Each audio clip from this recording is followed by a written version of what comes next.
Bueno, voy a empezar explicando cómo hice todo esto, toda mi tabla.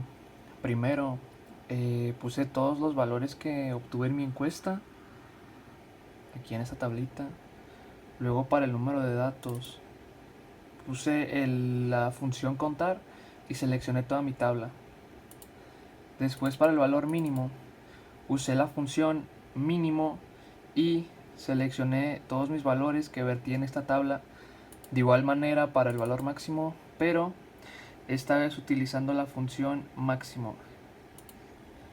Para mi rango ocupé, primero seleccioné el valor máximo y luego le resté el valor mínimo y me dio 12.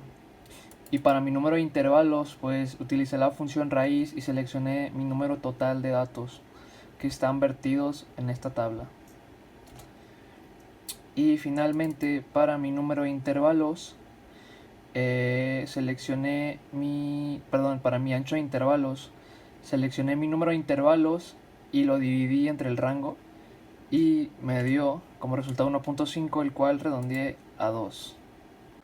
Después en otra tabla, en el número de intervalos, puse 8 intervalos porque fue el número de intervalos que me da aquí, pues lo redondeé a 8 y por eso son 8 intervalos.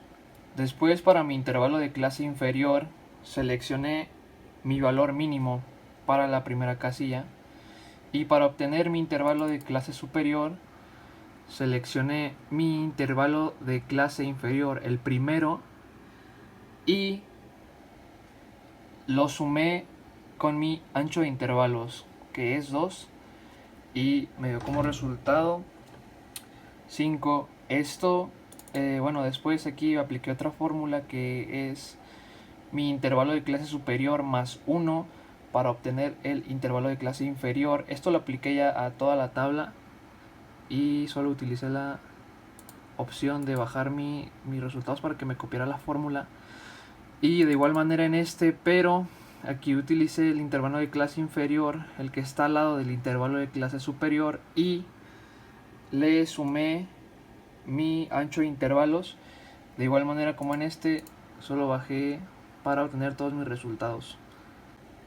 Para mi frontera de clase inferior, utilicé el intervalo de clase inferior, el primerito, y añadí una columna extra en el cual en esta ocupé la fórmula de el intervalo de clase inferior, el primero, menos 1. Y de esta manera obtuve este resultado.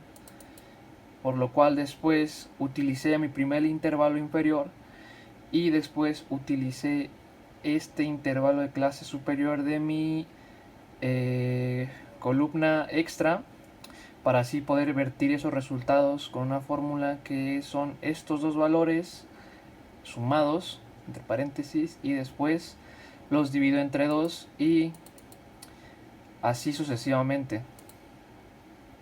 Y para mi frontera de clase superior es lo mismo, selecciono, pero en este caso selecciono mi segundo intervalo de clase inferior y selecciono el primer intervalo de clase superior, lo sumo y eso lo divido entre 2, el resultado, bueno, en la fórmula que viene aquí, y después solamente hago la tablita para abajo y me da todos mis resultados.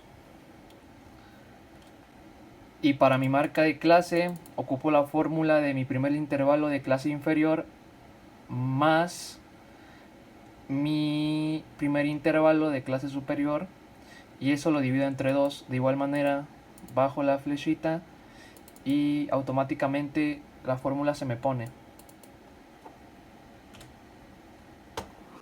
Y para mi frecuencia absoluta ocupé una opción que es el formato condicional. Me fui aquí a resaltar reglas de celdas y puse entre, la función entre, seleccioné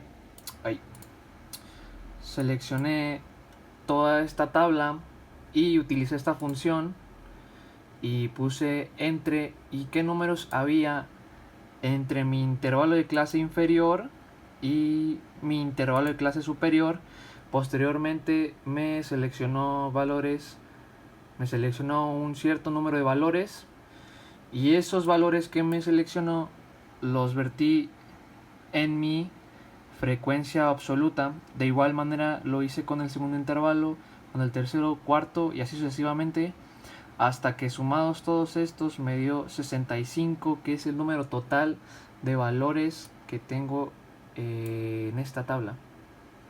Y para mi frecuencia acumulada, bueno, pues como selecciono mi primer valor, mi primer intervalo de frecuencia absoluta, y como aquí arriba no hay ningún número, pues le pongo 0, pero en este selecciono mi segundo valor de mi frecuencia absoluta y lo sumo con mi primer valor de frecuencia acumulada. Aplico esta fórmula en todas las celdas y pues me dio estos valores, y en el último, que es el importante, me dio 65 y tenemos terminada toda nuestra tabla con los valores de nuestra encuesta.